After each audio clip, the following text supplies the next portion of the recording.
Assalamualaikum warahmatullahi wabarakatuh. Ma'asyiral muslimin, muslimat yang dimuliakan oleh Allah. Dalam kesempatan ini kita akan membahas tentang larangan mengkonsumsi dan meniup makanan ataupun minuman yang masih panas, sesuai yang disabdakan oleh Nabi sallallahu alaihi wasallam dan pendapat para ulama-ulama di dalam kitab mereka. Di dalam kitab Nazhatul Majalis wal Muntakhab An-Nafais juzuk 1 halaman 402 yang dikarang oleh Imam Safuri, wa kana sallallahu alaihi wasallam yakrahu at-ta'am al-harra wa yaqulu alaikum bit-ta'am al-barid fa innahu dawa'un ala wa innal harra la barakata fih wa fil awarif 'anil nabi sallallahu alaihi wasallam an-nafkhu fi at-ta'ami yudhibul barakah.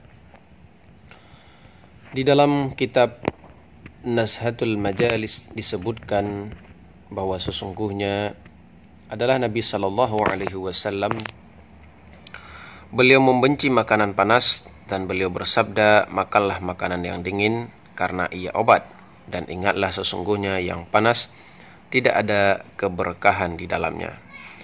Kemudian di dalam kitab Al-Awarif dari Nabi disebutkan bahwa meniupkan makanan bisa menghilangkan keberkahan.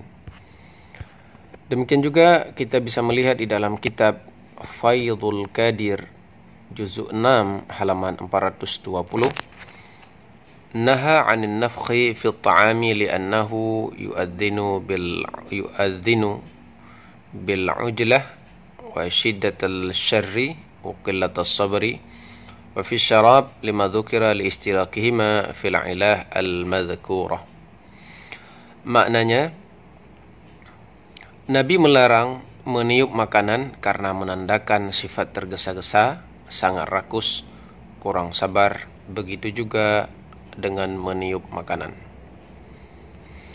Kemudian kita bisa melihat di dalam kitab Umdatul Qari Syarh Sahih Bukhari juzuk 4 halaman 387 yang dikarang oleh Badruddin Aini Al-Hanafi, yang merupakan salah seorang pengikut madhab Abu Hanifah, anna nahihi alaihi salatu wassalam 'anil nafkhi fi at-ta'ami wasyarabi laysa 'ala sabil anna ma tatayyara fihi min al-li'ab najsun wa innama huwa khasyah ay yaqtadira al-akl minhu fa amara bi ta'addub.